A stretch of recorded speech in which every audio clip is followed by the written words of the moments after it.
Hey guys, this is Sonali, the Melodramatic Bookworm. Welcome back to my channel. Today I am here with my reading wrap-up for the month of June 2019, and I must say June was not a great reading month for me because usually I get through around 10 or more books every month, but I was able to finish only 7 books. But then again, I've come to accept the fact that there are going to be slow months. Not every month is going to be amazing in terms of reading. I can't get through all the books that are present in the world and all those philosophical realizations that usually happen. But then I'm also a tad bit disappointed because I was hoping for June to be an amazing month, even though I didn't make a TBR. There were so many books that I was excited about which I couldn't get through, which I pushed to my July TBR. So I won't waste any more time. Let's just get into this video and let me share with you all the books that I read in June 2019. The first book that I picked for June also ended up being a DNF, which is a surprise because I don't usually DNF books, but I've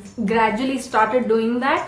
And the book in question is The Great Himalayan National Park by Sanjeeva Pandey and Anthony J. Gaston. This is a coffee table book that talks about how the Great Himalayan National Park came into existence, the flora and fauna around it, the reserves that are being exploited, how it's come to be in danger, and the measures that need to be taken to actually preserve it. I DNF this book because there are a lot of terms in here which I'm not familiar with, and also the information that's in here, it's not in a proper narrative manner. It seems too rushed. It's like the author just wants to empty his mind and put it all on paper. But I'm sure it's only me because I simply wasn't in a state of mind to actually go through, process so much of information in such little time. So I ended up DNFing this book, which is why it doesn't have a rating. The second book that I picked for June 2019 was a book called The Selected Works of Abdullah the Cossack by H.M. Naqvi. This book is set in Karachi and it tells the story of an old man called Abdullah who is the ex-scion of a family, and now he lives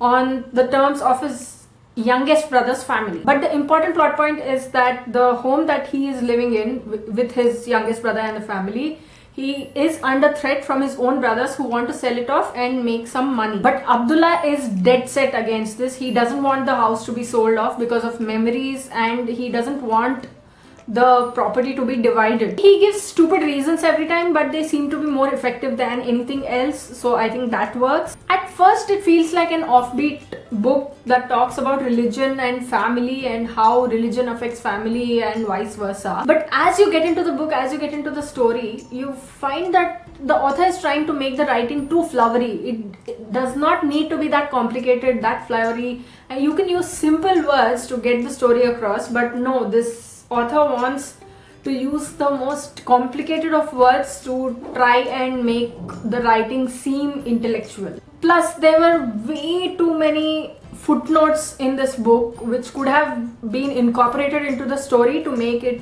better, to make it more understandable. And because of that, the timelines are so warped that you need to take extra effort to actually get back into the story and recollect where you actually are and what's happening there. But to be fair, there were quite a few pockets of brilliant writing, and those are the ones that will make you see this book to the very end, which is why I gave this book 3 out of 5 stars. My third read for June 2019 was a book that I started in May, but since I read the majority of this book in June, I am considering it as a June read. And the book is The Priory of the Orange Tree by Samantha Shannon. This is hands down one of the best books that I've read this year, and it's become one of my favorite fantasy novels of all time. Of course, nothing can beat Harry Potter, but it's there, it's on that list. The Priory of the Orange Tree is a high fantasy standalone novel that simply blew my mind. Yes, I agree that it was a little extra on the detailing, but that is exactly why I love this book the most. It took its time to set, it was slow in the beginning, but then when it did, and when I began getting into the story, it was one goosebump filled ride. This is the story of Queen Sabran Berethnet, who is descended from the knight who established the kingdom of Virtudom. And then there is Eid Durian, who is a maid in the court and who has been sent by the priory to protect the queen. In another kingdom, there's Tane, who is facing a test to become a dragon rider. All of this, and then there's the nameless one who is stirring within the depths and he's sending out his worms worms as in WYRMS, that's the term used in this book.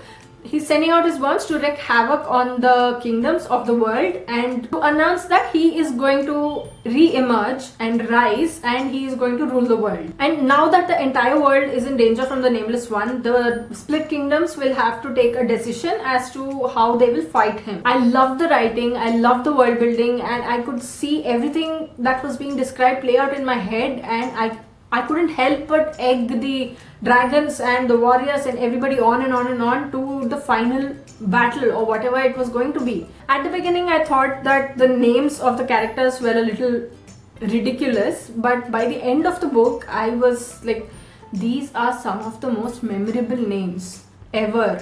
So yes, this is one of the most amazing fantasy novels that I've read in a long time, and I simply cannot wait to dive into more of Samantha Shannon's works.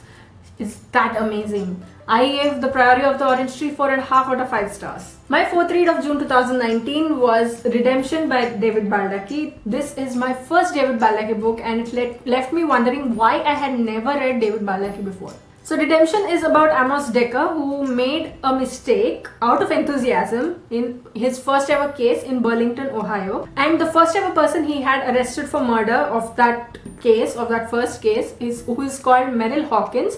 He approaches him when Amos Decker is in Burlington and tells him that he was not the person who had committed the murders. And he wants Decker to clear his name. But a series of events present obstacle after obstacle as Decker is investigating the crime, and it feels like there's something much larger than what was originally presented to the eyes. And the question is, after all that, will Decker be able to solve the case, and will he be able to clear Merrill Hawkins' name, and will he be able to catch the original murderer? Because if Merrill Hawkins was not the murderer, then that guy is still out there. That person is still out there. Redemption, this book, brought home to me a world of sass, murder, crime investigation, and camaraderie, humanity, love, and so much more. And which is why I absolutely love this book. The writing wasn't perfect in most places, but I did love it. Things move really quickly in this book, and one thing leads to another, and then I suddenly found myself in a rabbit hole from which I never wanted to come out. I was fine sitting there, and I was fine trying to solve that case. And in the end, I just want to say that I love Amos Decker, and I really want to read more about him. I want more of him, and I'm really looking forward to reading the previous 4 books in the Amos Decker series. I gave Redemption 4 out of 5 stars. My fifth read for June 2019 was Melody of a Tear by Harun Khalid Akhtar. This is the story of Zara, who has been treated like a son by her father her whole life. But when she turns 30 and she's trying to look for the femininity within her, she doesn't find it in her.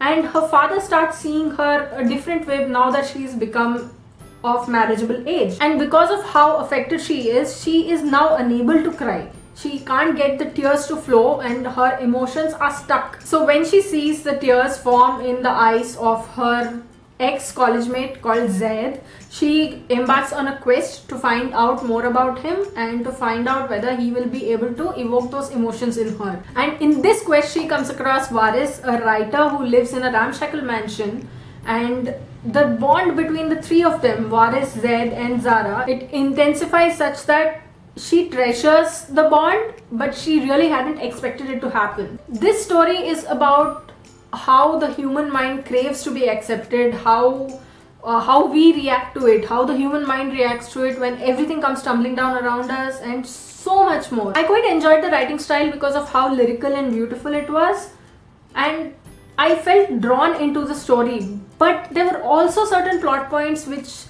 were part of the story where I went, what? What does that even mean? That doesn't even make sense. See, when you refer to a stereotypical stalker guy and who goes behind a girl and, wants to get her attention and affection, and you reverse it, that's exactly what Zara is. But do you really want to reverse the stereotype and make another stereotype and then say that that is right? I don't think that's a good idea. The storyline is shocking in certain places, but because of its lyrical language and its narrative, I was like, okay, I can forgive this. I can accept that this happens in real life, and maybe because of that I was rather lenient with it and said that it's okay for fiction to flirt with reality like that. So that was one thing, and because of that I sort of love this, but I'm also not comfortable with this because I felt that the end was rushed. It was as if the author wrote the end and then wrote the book based on the ending. That doesn't make sense. Other than that, this is a book with characters that are well fleshed out and well placed plot points, and because of that I gave this book 3.5 out of 5 stars. My sixth read for June 2019 was a book called Scepters of Imperia, A Journey to the Andromeda Galaxy by Vignesh Ravichandran. This is a fantasy novel that has some amazing world building, and it starts in Egypt and then takes us to a different planet, a different galaxy altogether, and it shows that the greed for power is the same everywhere. Everyone is lusting for power. I love the world building, but I'm not a fan of the writing style and the structure. It could have used a lot more editing, in my opinion, than what it currently has.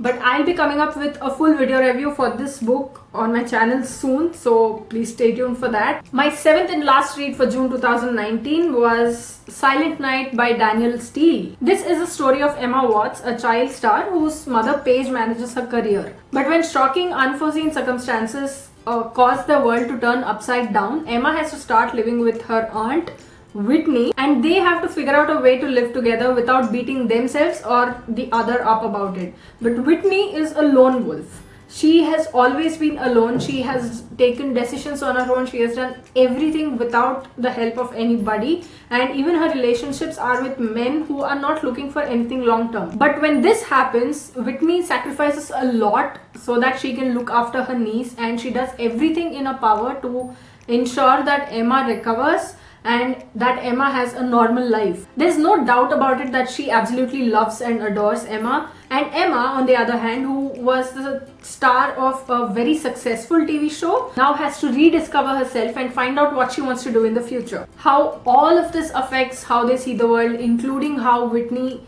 sees love, forms the rest of the story. Silent Night is a story of hope and dreams, and how when you have the right amount of grit and determination, you can actually go and achieve those dreams. See, I enjoyed reading this book, but I felt that so much more could have been made out of it. There was so much potential to the story, and it does, like, the relationship between Emma and Whitney does clench at your heart like a vice. But I think that's the best of it. The writing was heartbreaking enough, but it was also repetitive and fragmented, which I don't usually like. It was predictable and it went from point to point without being very outstanding. Despite all the negatives that I just mentioned, the story does leave you with a sense of closure and warmth as it ends, which is why I gave Silent Night 3 out of 5 stars. So these were the books that I read in June 2019. Which ones have you read? Which ones do you want to read? Which books did you read in June 2019? Which ones are you planning to read in July? Let me know in the comments below. I'd love to hear from you. If you like this video, please like, share and subscribe. And if you'd like to buy any of these books after watching this video, then I'll leave my Amazon affiliate links in the description box below. Please click on those links if you want to buy those books, because the price remains the same for you, but I get a small commission off of every purchase that you make. Thanks for watching. I'll see you in the next video. Until next time, keep reading, keep watching, and add melodrama to your life.